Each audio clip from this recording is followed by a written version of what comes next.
Exchange Commission. Ms. Little?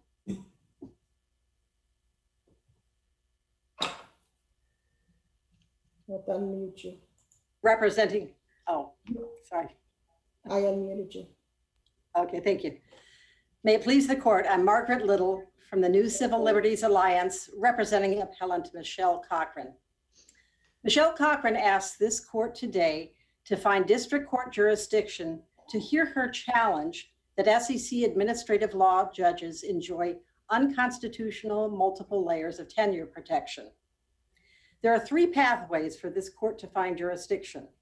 First, Free Enterprise Fund unanimously decided the question for all of the circuits for the same claim and under the same statutory scheme. Second, Thunder Basin requires it. Faithful application of the three factors set forth in that Supreme Court decision lead to the inescapable conclusion that a removal claim is wholly collateral to agency enforcement of the securities laws. Further, the agency lacks both competence and expertise to decide removal challenges. And finally, meaningful judicial review is not possible under this scheme. The third path to jurisdiction is a textual analysis of this statute. The text and the structure of the Exchange Act, and specifically Section 78BB, subsection A, preserves existing jurisdiction. And we know from Free Enterprise Fund that nothing in the statutory scheme strips it, even implicitly. Each of these three paths leads to district court jurisdiction. I'm ready to take questions from the court.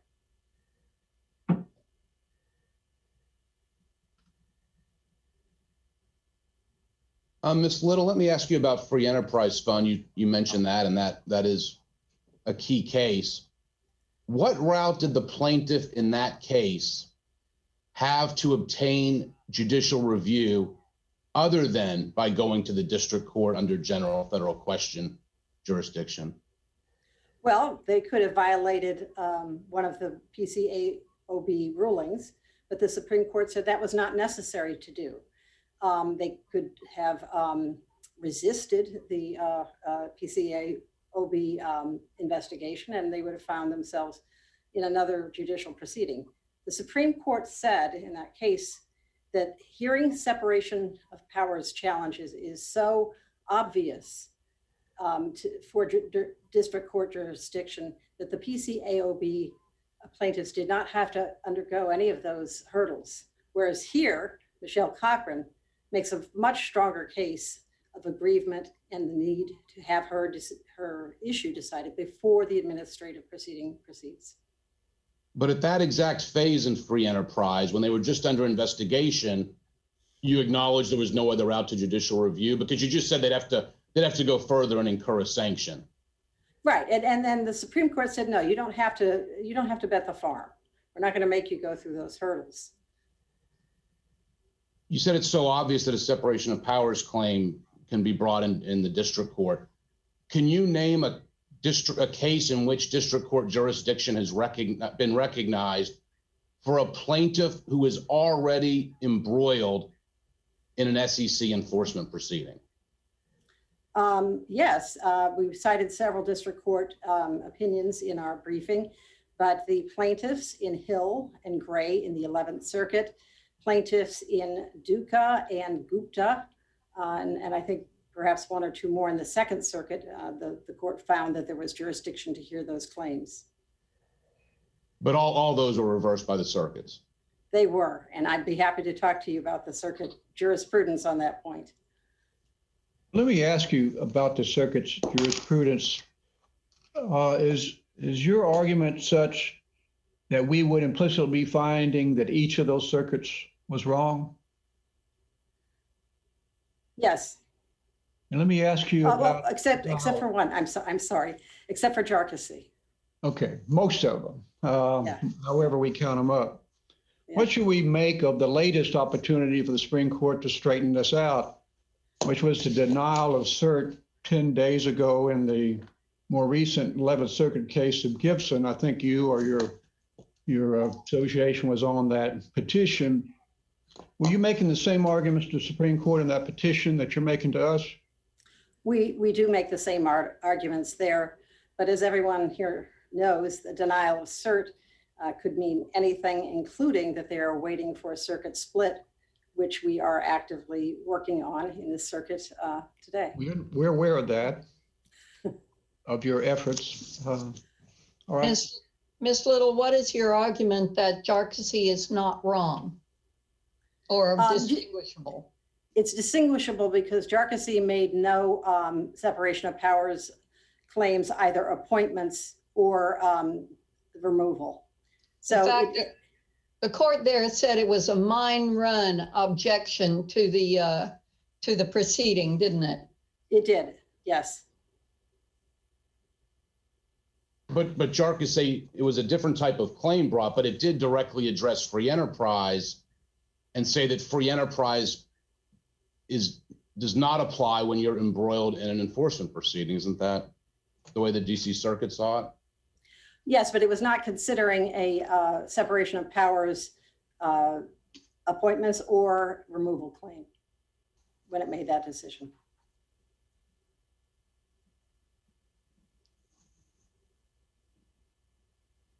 Let me ask you about Thunder Basin.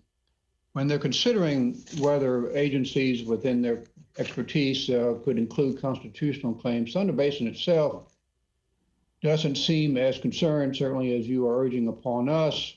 The rule of agencies are not the generally proper place for adjudication of constitutional claims. That rule is not mandatory, the court said, and it's perhaps of less consequence. And then it sets out some reasons why it may be of less consequence in certain situations. And maybe that particular example doesn't fit here well.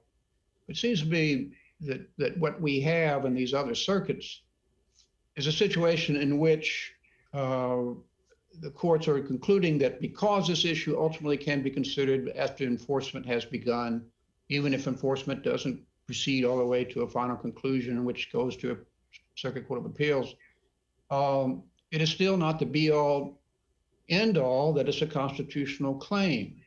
And Elgin says what it says.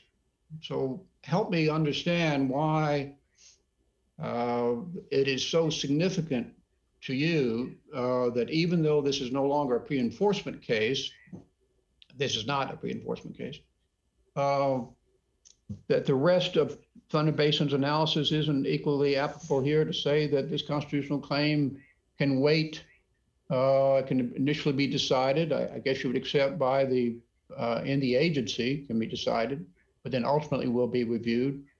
Pre-enforcement is the very large exception, not going into district court very much is the exception and not the rule. What is so significant about this that caused us to apply Thunder Basin in the way that you're saying?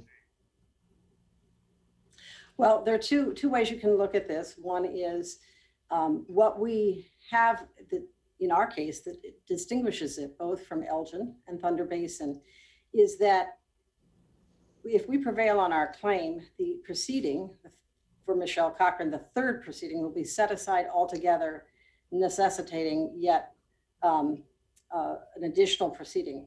That was not present in either Thunder Basin or in Elgin. In fact, in Thunder Basin, they specifically say that they are not contesting the scheme itself. It was simply a due process claim having to do with the Mine Act. And in Thunder Basin, the court said this was at bottom, essentially a Mine Act case regarding posting notices at the mine, something that the agency had a lot of expertise and had recently ruled upon. So the nature of the claim is greatly different here, where in Free Enterprise Fund, the court says agencies lack competence to consider structural constitutional claims. Same holds true for Elgin. In Elgin, that was an employment dismissal claim that was routinely dealt with in the administrative proceeding. Again, in Elgin, no one was challenging the constitutionality of the adjudicator in that proceeding, which differentiates it greatly. And they felt that the correctly so, that there were preliminary issues such as had there even been a constructive discharge that should be decided in the first instance. And you could also distinguish them by looking at purposes that Congress could have had in mind.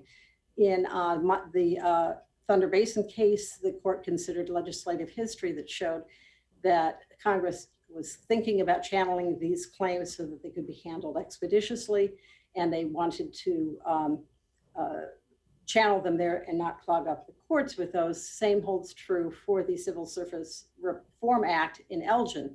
Again, the Congress made a decision that employment claims should be channeled through this specific scheme. There's no such thing that can be said about the SEC statute. There's nothing in the legislative history, either the early history of the Exchange Act or the Dodd-Frank amendments to it, that says anything about wanting to channel claims, especially claims that have nothing to do with the securities laws, through an administrative proceeding. And it makes no sense to do so because they don't have the competence to decide those questions. Also, if you take a look at the structure of the various statutes, in Thunder Basin, the way that the statute was structured made it clear that Mine Act regulatory claims would go through the administrative proceeding. By contrast, in the Exchange Act, it's very clear that the scheme was set up by Congress with a proviso that nothing in that scheme should strip district courts of otherwise existing jurisdiction. Ms. Little, can I ask you about the enforcement investigation distinction that seems to be so integral to the way that other courts of appeals have resolved this case? If I understand the distinction, the theory seems to be that once you're embroiled in an enforcement proceeding, you don't have to so-called bet the farm in order to get to a final and reviewable decision. But the thing I don't understand about it is if you think about enforcement proceedings, the most robust enforcement proceeding I can possibly imagine would be a criminal trial where the government is prosecuting someone criminally. And of course, there's a very robust rule in criminal proceedings that of course you have to wait until a conviction to get an appeal of any sorts of claim.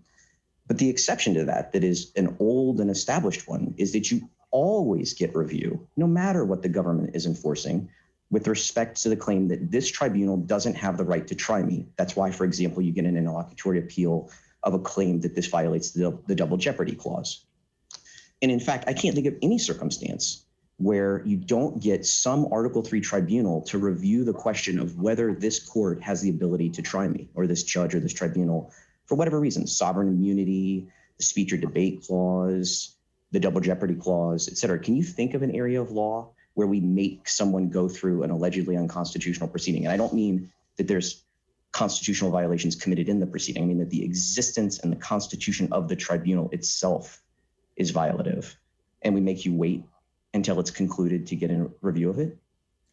The only instances I can think of are the 5 errant SEC ALJ cases, which, and perhaps the case Axon in the Ninth Circuit, where they seem...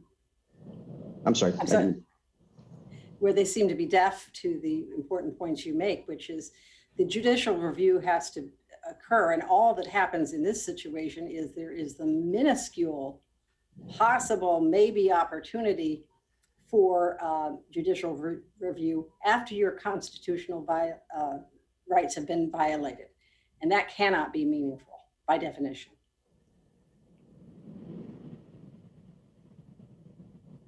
Isn't it unusual to challenge the tribunal on the basis that the tribunal is not just lacking jurisdiction, but incompetent for precisely the reasons that the framers were concerned about? It is unusual, and it's about time to do that. These are hugely important questions. They go to the integrity of the separation of powers. And it's important to hear them before people's constitutional rights are violated by the conduct of the proceeding, which would have to be, and we know this now because of the Lucia decision. The SEC had not bothered to properly appoint its administrative law judges in Lucia, and they persisted in that position long after it became apparent that there was a problem. And what the Lucia decision at the Supreme Court tells us is when you have violated the separation of powers, your remedy is vacatur of the whole proceeding, and you have to go back and start over again. If people did not understand that before Lucia, they certainly should now. And forcing Michelle Cochran to go through another unconstitutional administrative law proceeding violates that principle. It violates concepts of judicial efficiency. And furthermore, the SEC has alternate routes to try these cases. They can bring them in district court. They can also try the cases themselves, as was twice suggested in the Lucia decision. Ms. Well, Little, I have three questions. One, are you endorsing but distinguishing our Bank of Louisiana case, or would you advise that we wrongly decided it? That's the first question. The other two have to do with your proposed rule of law. Would you agree with the SEC's obsert to your Gibson case that the FTC exclusivity regime is materially identical to this one? So if you were to prevail, it would apply to the FTC review regime. And the last question is your rule of law limited to structural constitutional claims, not, for example, the due process constitutional claims? Those are my three questions. Okay, I'll try to remember them. You may have to remind me. On the first point, we do not say that the court would need to overrule Bank of Louisiana.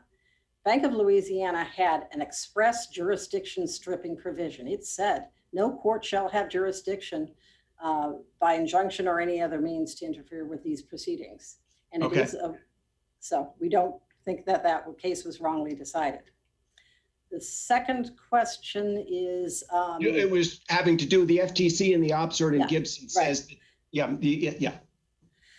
Well, I can say this much. There's some similarities between the FTC statute and there's some differences. That has not been briefed to the court in this case. And so there's no examination of the structure of the FTC Act. And so I think that decision has to await another day when there's a case ripe for consideration before whatever circuit court, district or circuit court has to entertain such a claim. And the last question was, is your proposed rule of law, the one you're urging us to adopt, limited to structural constitutional claims? Therefore, not, for example, the due process claims that were in this case? Again, we didn't get into the briefing on that. We are not abandoning our position that the due process claim could be heard by the court. And that's because it has to do with whether or not the SEC has to conform to its own deadlines under a case called Cardi. There is no need for any fact finding for the court to consider that question. A court might come out differently on one claim rather than the structural constitutional claim, but we are not abandoning that claim because no additional facts are needed to decide it. Ms. Little, a few minutes ago, you were discussing Lucia. Doesn't that case show that there is meaningful judicial review for separation of powers claims after the enforcement proceeding when you go directly to the Court of Appeals? Because that's exactly how that case got to the Supreme Court. And as you said, the Supreme Court vacated the decision the ALJ had reached against Lucia. The New Civil Liberties Alliance represented Ray Lucia on remand. And we know what his journey to the Supreme Court involved. It took everything. He incurred over $1 million in legal fees. He endured, at that time, it was a 7-year, before it settled, a 7-year proceeding. He had to go all the way to the US Supreme Court to vindicate his right to be heard by a properly appointed SEC administrative law judges. And what is his reward for that? The Pyrrhic victory of having to start all over again before a new administrative law judge some 6 years after the events that he was charged with. Witnesses became unavailable. There were serious impaired memories in terms of defending him. And Ray, by that time, was 70 years old and just threw in the towel. And we are asking that Michelle not be put through that process again. This court wisely issued an injunction to freeze her proceedings pending review of this jurisdictional question. And we maintain that is the correct course, the constitutional course, and also for reasons of policy, the best course. Well, I understand that, it can be time consuming and expensive, as unfortunately a lot of litigation is, to go through the route Congress set forth of going to the Court of Appeals after the enforcement proceeding. But what case law says that a judicial review isn't meaningful because it takes time and money and everything else? Well, I would start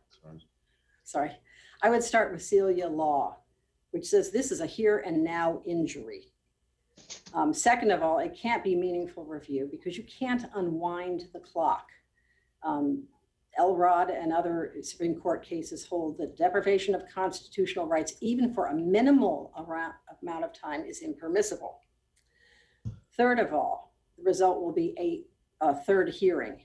I'm unaware of any court decision that requires someone to go through multiple predictable serial proceedings and consider that to be something the government has a right to expect of them. Fourth, Michelle Cochran, if any penalties are assessed against her, they are routinely not stayed and she will have to pay out of pocket her penalties, plus her reputation and ability to engage in her chosen profession are impaired for years upon years.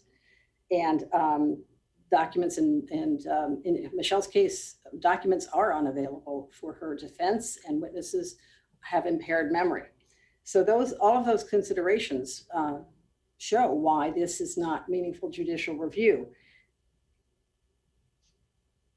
Ms. Little, do you believe that there is any basis for saying that the Elgin case description of the Thunder Basin factors materially differed from or watered down the free enterprise discussion? I think that's a fair assessment. I think that Elgin was also a case-specific decision in a statutorily specific regime as well. What I'm saying is, did it alter the factors insofar as we are to assess them here, or was it as more of a case-specific application? Yeah, correct. It did not alter the factors in Thunder Basin, and that is clear. The Supreme Court does not sub silentio change its mind about the law without saying so. It just applied them in the specific factual claim situation of the dismissals in Elgin under a regime that had been set up to look at employment claims in the first instance.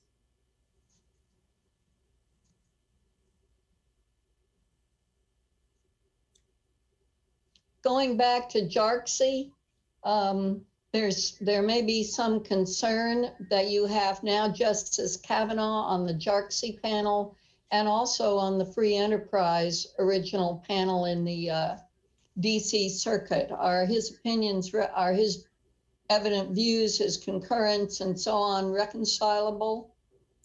I think they need refinement, and that's what we would seek from this, with this court's help and on any additional review as well. But JARCSI presents a different question than what we are bringing. First of all, we do not represent Mr. JARCSI in the proceeding at the Fifth Circuit. The important structural constitutional question that's raised by us that is distinct from that raised from Mr. JARCSI is which branch of government gets to decide the separation of powers claim and when such claims should be resolved. Mr. JARCSI, as we all know from reading his opinion, has already suffered through 7 years of administrative proceeding. Mr. Lucia, 8 years. Mr. Bandamir, 7 years. Those are pretty drastic situations. and they call for judicial reassessment of whether courts need to intervene to protect the constitutional rights of Americans to be tried only once before an adjudicator that is constitutional.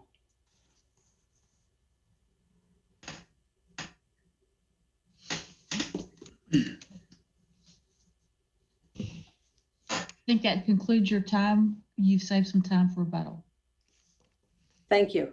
Thank you. Mr. Aguilar? May it please the court, Daniel Aguilar for the federal defendants. The Exchange Act provides a statutory scheme for channeling claims to the courts of appeals, and I don't think that there's any serious dispute about that. If you have a claim that you don't think that the commission's decision is based on substantial evidence, or that the enforcement proceeding doesn't comply with due process, or that the ALJ needed to be appointed consistent with the appointments clause, that you can and should raise those kind of claims through the Exchange Act to the courts of appeals.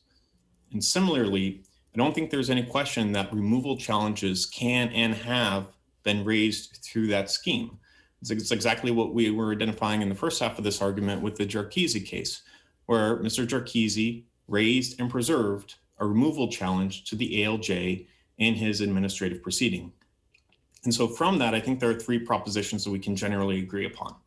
The first is that district courts generally don't have jurisdiction to entertain challenges to pending SEC proceedings. If somebody wants to go to district court and get a declaratory judgment that they didn't violate the securities laws while there's a pending SEC enforcement proceeding to determine that, the district court would lack jurisdiction.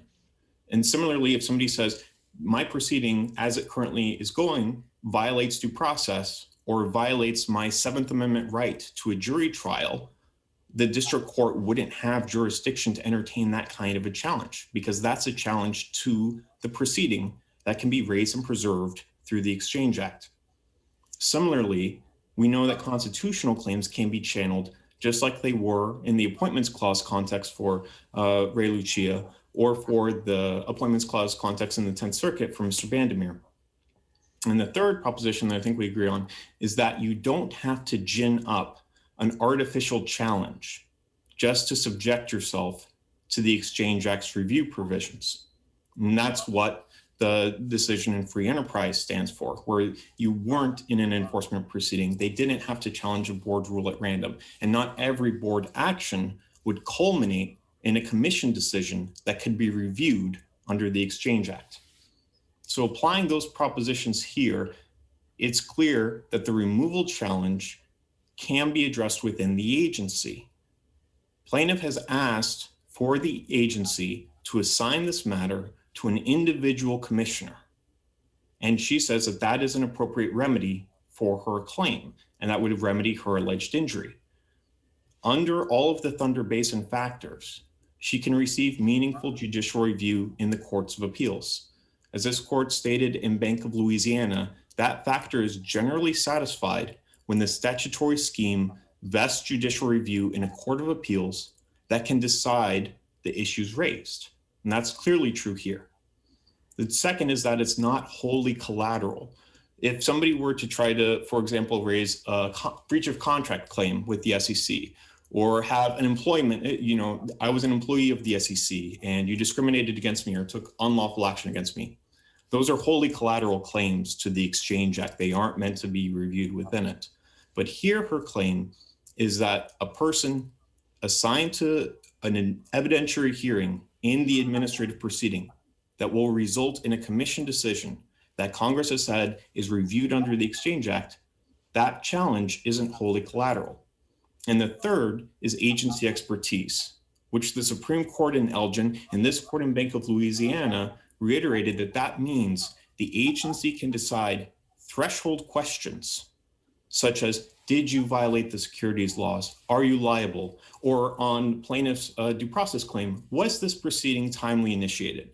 And resolution of those threshold questions in plaintiff's favor can bring agency expertise to bear on the case in the constitutional claim. That's exactly what Elgin held, even assuming that the agency couldn't decide the merits of the constitutional claim. Plaintiff's arguments against this conclusion are essentially in two main columns.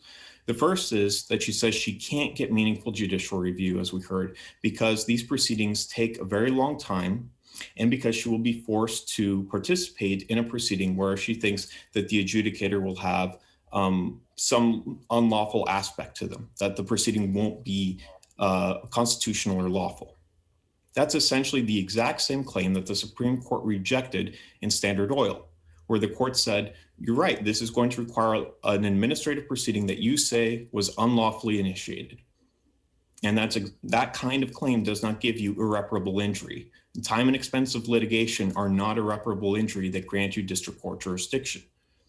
And similarly, a claim that the proceeding is unconstitutional would similarly be true for any kind of a due process claim, or a more structural claim, such as a Seventh Amendment right to a jury trial, seeking an immediate injunction of the administrative proceeding. Her second column of arguments is that separation of powers proceedings are essentially different, and that's incorrect. Appointments clause claims are a separation of powers claim. They're a claim that somebody is exercising the executive power of the United States without a proper method of appointment and control by the president. But we know that that kind of claim can and has been channeled to the courts of appeals, where the litigants who raised and preserved it can and have received meaningful judicial review and a vacatur and a remand on those grounds. So to the extent her claim is that removal challenges are different, it's hard to understand why. As the Supreme Court explained in Elgin, there's no clear distinction between facial and as-applied challenges for purposes of channeling claims to the courts of appeals under Thunder Basin. And the claim that something is structural, as the Supreme Court said in Weaver, isn't of talismanic significance. This court's recognized that other courts have declared due process claims to be structural. The Appointments Clause claim itself is still structural, yet it can be challenged as well. At bottom, what plaintiff is arguing for is that raising a separation of powers claim or removal claim will always be able to get district court jurisdiction, no matter that she's already raised that in the enforcement proceeding, and no matter that she's already asked the agency to grant her relief on that ground. That kind of a categorical argument has widespread implications. As we've said, anyone who is in an enforcement or administrative proceeding before an ALJ could bring a similar district court challenge based on this removal statute, or any alien in removal proceedings could bring a similar separation of powers challenge to the removal protections for immigration judges or BIA members, or anybody in an administrative proceeding before a multi-member agency like the FTC or the NLRB could bring a district court challenge to channel those members' removal restrictions. The reason we haven't seen scores of such district court challenges is because there's no basis for them. The Supreme Court in Thunder Basin and Elgin explained that those kind of challenges to the enforcement proceedings are generally going to be channeled to the courts of appeals, even when they involve constitutional matters. And that's what every court of appeals to consider this question has held since then. And it's what this court held both in Bank of Louisiana and the panel decision here. I welcome the court's questions. Mr. Aguilar, good morning. I have two questions about the Thunder Basin factors. I'm looking at Free Enterprise Fund, where the court says we presume Congress does not intend to limit jurisdiction if, and then it runs through the Thunder Basin factors. So my first question is, are the Thunder Basin factors guideposts to figuring out Congress's implicit intent? And I believe the Jarchese case said that they just view them as guideposts. They're not a sort of hard and fast test that you have to run through every single one of them to find implicit preclusion or the opposite. So that's question one. The second one is, as I read Free Enterprise Fund, you've already lost on two of the Thunder Basin factors. I read that decision as precluding the idea that the agency has expertise over this kind of constitutional claim because it's structural. And I also read Free Enterprise Fund as precluding the idea that this is anything other than collateral. I mean, I read Free Enterprise Fund as deciding those questions already and leaving to us the only open question, which is whether there's meaningful judicial review. And I can see that there's a slightly different procedural posture to this case. But I mean, do you disagree with that? Because I mean, you've talked about Bank of Louisiana, and I wrote that, so I remember that case. You've talked about Elgin, great, but Elgin doesn't overrule free enterprise fund. So I mean, I'd like your view on whether free enterprise fund doesn't already put you behind the 8 ball by making 2 of those 3 guideposts against your position. Sure, we don't believe it does. And so let me sort of explain why. We don't also think that free enterprise fund or Elgin are inconsistent with each other. They work together in tandem.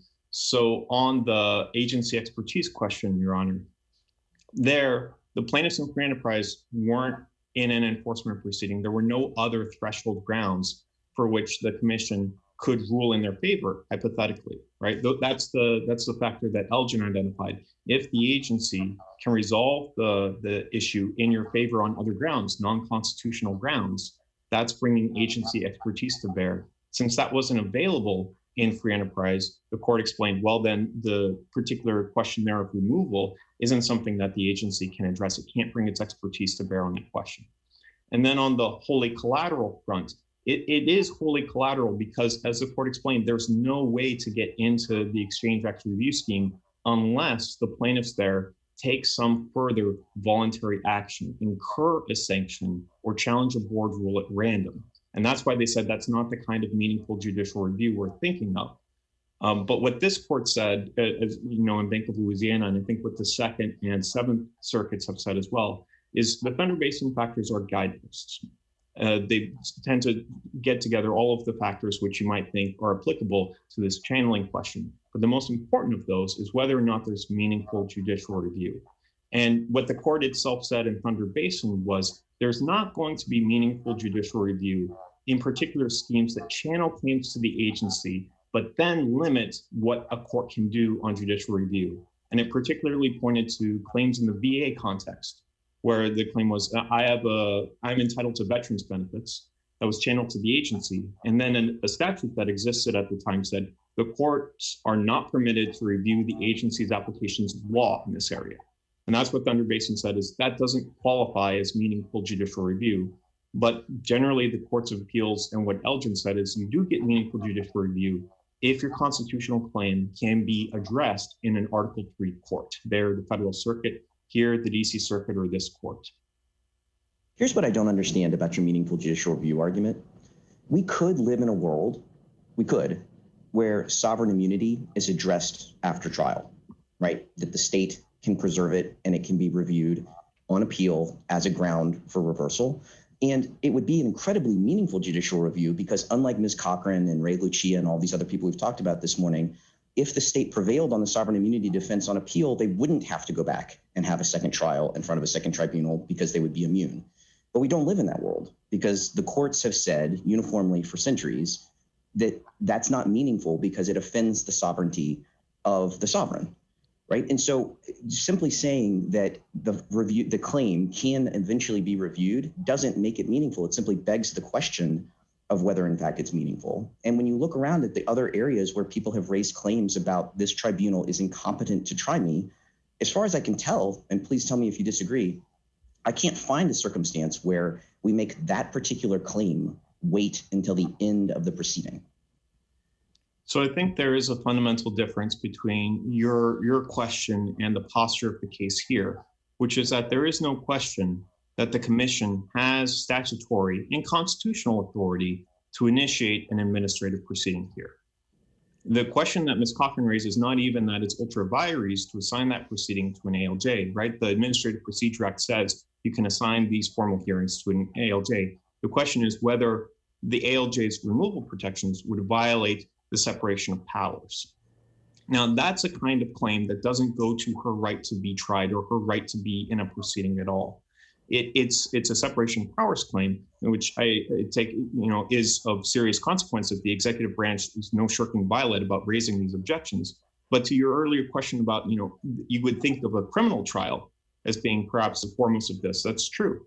But we require, for example, if you're saying this doesn't comply with the speedy trial provisions, or there was prosecutorial misconduct in the grand jury proceedings, or a violation of the plea bargain, which I think this court's considered before. Those are claims that you raise at the end of a trial. And to your question of, is there any other circumstance where we make you wait till the end if the claim goes to the adjudicator's authority to decide this case? The closest case I can think of is Wynn versus United States, where there it was an Article 4 judge who sat on the Ninth Circuit. And there the plaintiff raised that after receiving an adverse decision to the Supreme Court. And the Supreme Court said, well, there we can review it.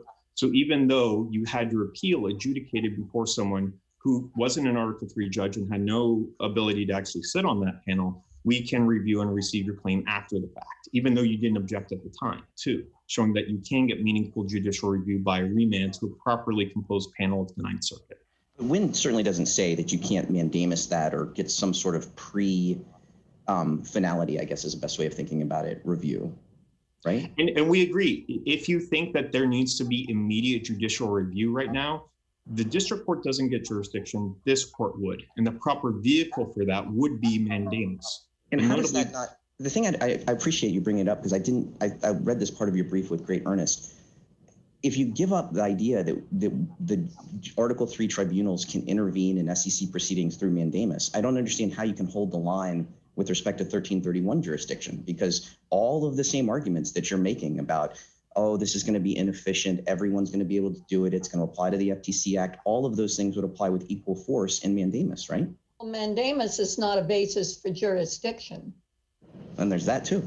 Well, so under what we've generally agreed on is under the DC Circuit's track analysis, which I think this court has at least sometimes cited favorably, as have other circuits, is when the statutory scheme vests jurisdiction in the courts of appeals, then mandamus is appropriate in the courts of appeals because it's an exercise in aid of jurisdiction.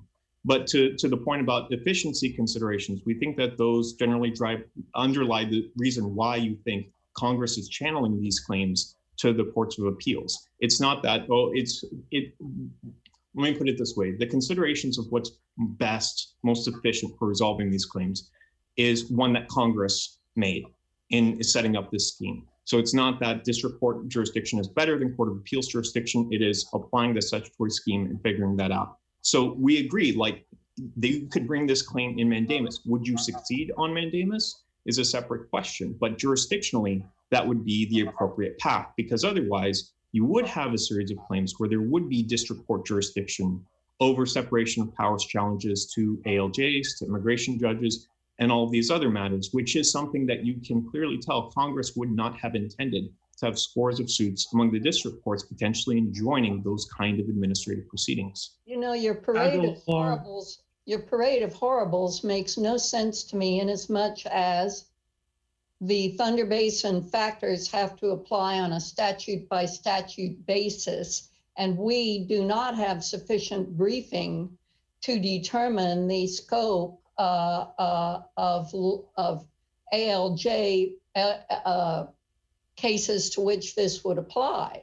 So I don't credit that.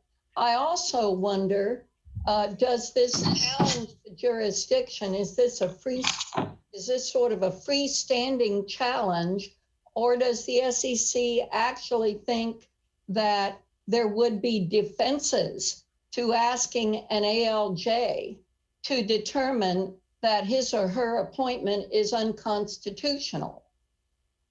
Are there defenses to the double layer of for-cause protection that make this argument significant? So taking that question first, Your Honor, just so that I can make sure that I respond to it. Yes, we've laid out the reasons why the statutory removal restrictions in 7521 can and must be constitutionally construed. And we've addressed that in the DC Circuit case of Fleming versus Department of Agriculture, which we cited in our brief. And when the Jarkizi petitioner comes to this court and presents their argument on removal, we will respond on the merits of that case. And just to note, Karen Cook is the attorney who both filed this complaint for Ms. Cochran in district court and appeared on the briefs earlier in this, and she also represents Mr. Jarkizi. On your I'm sorry, Your Honor, I couldn't remember your earlier question on that we have to analyze the specific statutory schemes. Yes, we agree with that. Almost all of the statutory schemes are going to say something along the lines of what the Exchange Act, what the Hobbs Act, and other acts here do when they vest jurisdiction in the courts of appeals. They say, if you have an adverse order, you appeal that to the courts of appeals by filing a petition. They generally don't tend to have no other court will have jurisdiction to enjoin any of this, which is what the FDIC scheme had in Bank of Louisiana. That's fairly unusual. So to the extent that plaintiffs are making a categorical argument that, you look at the scheme as a whole and determine, yes, this is a channeling scheme, which is what the first part of Thunder Basin is, then their claim is, regardless of whether that is a channeling scheme or not, separations of powers claims are not susceptible to the Thunder Basin factors and will always give rise to district court jurisdiction. So yes, we are extremely concerned that a categorical adoption of plaintiff's position will lead to the ability of anyone in an enforcement proceeding to bring a separation of powers challenge in district court. Moreover, it's hard to understand how that's limited to separations of powers challenges. A claim that the proceedings will violate due process because I don't have adequate discovery rights, or that this will violate my Seventh Amendment right to a jury trial, are equally constitutional claims that you would imagine the same argument for irreparable injury would have, and that the district courts need jurisdiction under 1331 to address that claim in the first instance. You don't think courts are capable of distinguishing the arguments made in pleadings for that purpose, as the Supreme Court itself did in the Mine Act case, or in Elgin, or in several of these other cases that do not involve separation of powers? Separation of powers is separation of powers. Well, and that's why it's wholly collateral, as the Supreme Court said in Free Enterprise. So two responses to that, Your Honor. It's wholly collateral when there's no enforcement proceeding. And you're not they're challenging the existence of the board and the ability of the board to regulate them at all. Here, the only reason Ms. Cochran can raise a separation of powers challenge to the ALJ is because she is in an enforcement proceeding where an ALJ has been assigned. It's hard to understand how that's wholly collateral to the Exchange Act review provisions for those kind of enforcement proceedings. But similarly, it's not clear to me whether her claim is that separation of powers claims are unique, or whether it's the structural nature of the claim. And similarly, structural claims can be construed in a number of different ways. I think this court identified that the Fourth Circuit considers some due process claims to be structural as well. And that can equally apply to an idea like the equal protection or the Seventh Amendment, or a non-delegation doctrine, which is what the Third Circuit held in the case we cited, written by then Judge Alito, that even a non-delegation claim that the executive is unlawfully exercising legislative authority, that needs to be channeled under the immigration scheme to the courts of appeals and not the district court. Counsel, at this point, to what extent are you relying on our Bank of Louisiana opinion to support your argument? And if you are, can you respond to your opponent's distinguishing of that case? Sure. So Bank of Louisiana, as I understand it, had two consistent and alternative holdings. The first is that Section 1818, I can't remember whether it's I or H2, said that no court has jurisdiction to enjoin these kind of enforcement proceedings. And the court said that would be sufficient to stop there.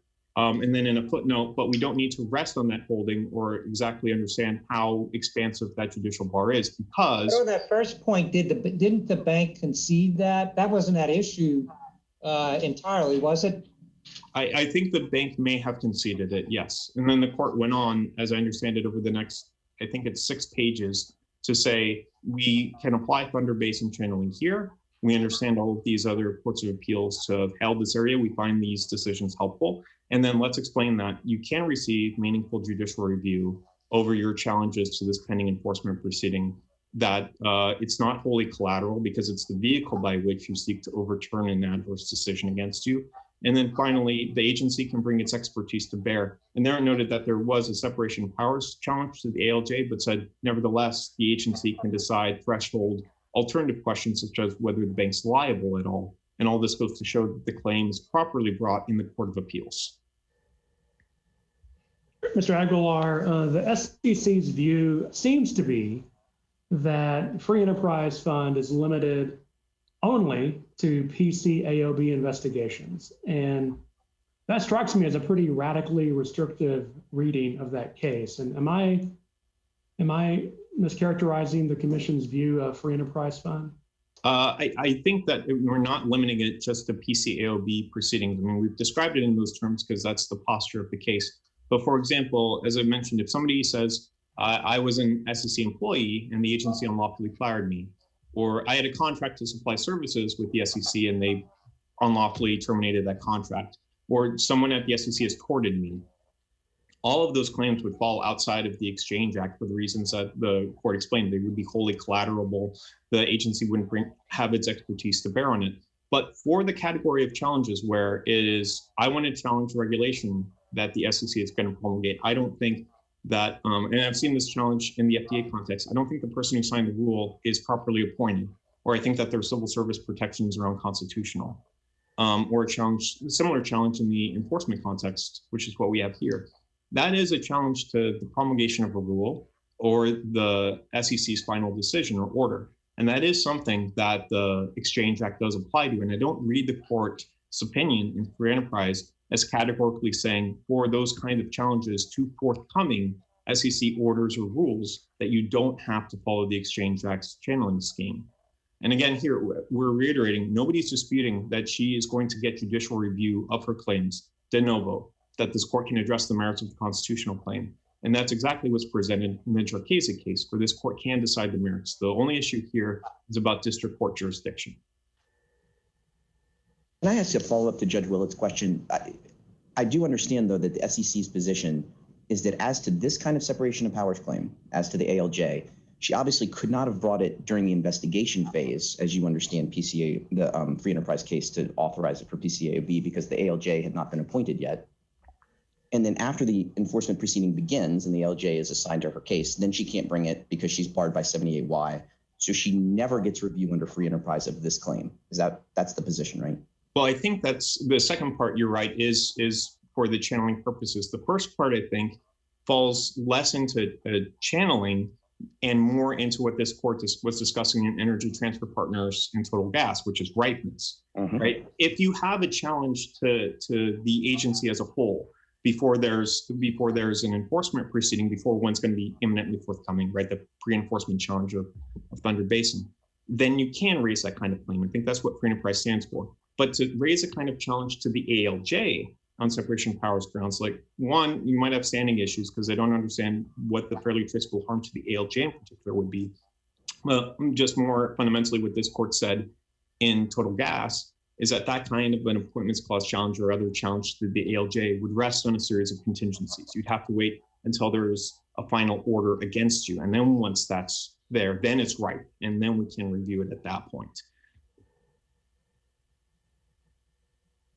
Counsel, can you go through how the equal protection claim works in the Seventh Amendment and how you believe that plays out? Sure. So do you mean the equal protection and Seventh Amendment claims that other plaintiffs have raised? Yes, the amici talk about that because it's a unilateral right to forum shop, and rather than just a statutory scheme that says all claims go to the agency, that there's an equal protection overlay to the Seventh Amendment claim.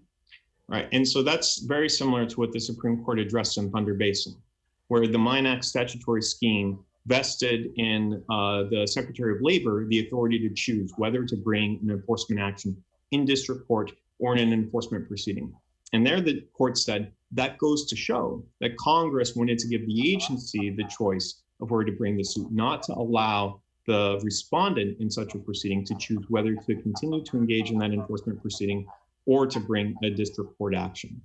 And just to clarify one thing, one of the parts of this enforcement action is to determine whether Ms. Cochran can continue to practice before the commission as a certified accountant. And that is something that can only be done in an enforcement proceeding. It's not something that can be brought in district court.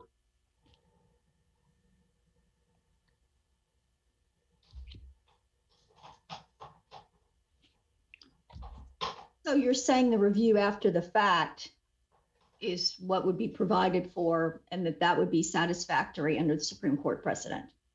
Yes, as the Supreme Court said in Elgin, as this court said in Banc of Louisiana, and I think as most other courts of appeals have recognized, when the Court of Appeals has the ability after a proceeding to say there's been a constitutional or statutory or other violation here, we reverse, we vacate, we remand, that's exactly the kind of meaningful judicial review that's of most important concern when determining whether these kind of claims ought to be channeled under Thunder Basin. And it's for that reason, and all the other reasons we've explained here, why this court should hold that there's no district court jurisdiction over these kind of claims. And if the court is concerned about the merits, it could have considered that on a mandamus action, and Ms. Cochran had brought it, and it will have the opportunity to consider it in the Jarchese case. Chief Judge Owen, may I ask one question? Fine. You were asked, and it concerns me that there hasn't been much briefing on materially identical exclusivity or backstopping statutes. Is there any scholarship you would point to, or any briefing or any other circuit decision that explores more what other identical review regimes would be implicated if we were to disagree with the other circuits? I don't think that there's, and I could be wrong about this, I can't off the top of my head think of much scholarship on the very similar points, primarily because most of these claims do get channeled to the courts of appeals. But if the court is interested in similar statutory schemes, we've cited a number in our brief where the statutory scheme vests the judicial review in the courts of appeals. Those are examples, and others under the Hobbs Act and under other similar statutes that just say, once you've had an adverse order, you go to the Court of Appeals. And that's generally been understood to create this kind of channeling scheme, as Judge Alito explained in his Third Circuit opinion. Thank you. Ms. Trice, would you add 2 minutes to Ms. Little's rebuttal time?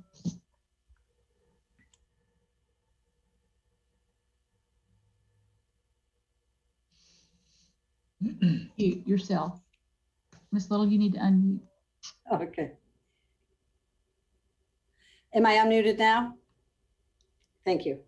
I'd like to respond to the incorrect suggestion that Karen Cook is Michelle Cochran's counsel here. She was local counsel for us because we work out of Washington, D.C., and any suggestion to the contrary in the briefing is inaccurate. As to the question of whether the administrative law should hear questions such as, did Michelle Cochran violate the securities laws? There's no question here that we're asking the court to decide that. That's the Standard Oil case, totally distinguishable and not relevant to anything the court has to decide today. As far as the 5 circuit courts, it's interesting to me that Mr. Aguilar and the SEC seem to think that the 2 prongs of the Thunder Basin case have not been already decided. They have. Wholly collateral and outside agency competence or expertise is decided with finality by Free Enterprise Fund.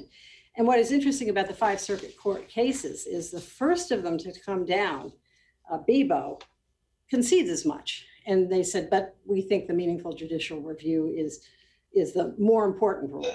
Although Thunder Basin does not say that, nor does any other Supreme Court case say that. Then Tilton comes along and it starts talking about Standard Oil, which is again inapposite. But why are we making such a big deal about all the cost and expense and years of delay? Again, that's an inapposite case. And I should also note that Tilton cites a learned hand as to why we should be concerned about it in a footnote. Then we get to Hill, and Hill flips Thunder Basin and says that if the claim is of the type that Thunder Basin intended to exempt from district court jurisdiction, then the case gets dismissed. And that creates a presumption against jurisdiction, which is thoroughly contrary to the many precedents, whether it be Elrod or Matthews and various other cases we have cited to you that the district courts have unflagging duties to exercise jurisdiction. The last of the SCCA-LJ cases, Bennett, just throws Free Enterprise Fund out the window and decides that all three factors preclude, despite the fact that under the very statute that they're construing, the Supreme Court has conclusively ruled that the two factors do not support preclusion of jurisdiction. This court should not follow that parade, which seems to shed aspects of Supreme Court rulings as it marches in the wrong direction. Ms. Little, let me ask you about, if I may, your assertion that free enterprise resolves the second Thunder Basin factor, which is the wholly collateral factor. In free enterprise, the removal claim, the double insulation claim, was brought against the board, the PCAOB, the oversight board that Sarbanes-Oxley created. And that board acted, it could act outside enforcement proceedings. In fact, it did act outside enforcement proceedings in investigating the plaintiff free enterprise. So it was there was no enforcement proceeding. By definition, it was obvious it was collateral to any enforcement proceeding. Here, the claims against an ALJ who gets involved, who has any effect on anyone, only if you're in an enforcement proceeding. So why doesn't that distinguish free enterprise on part 2 of Thunder Basin?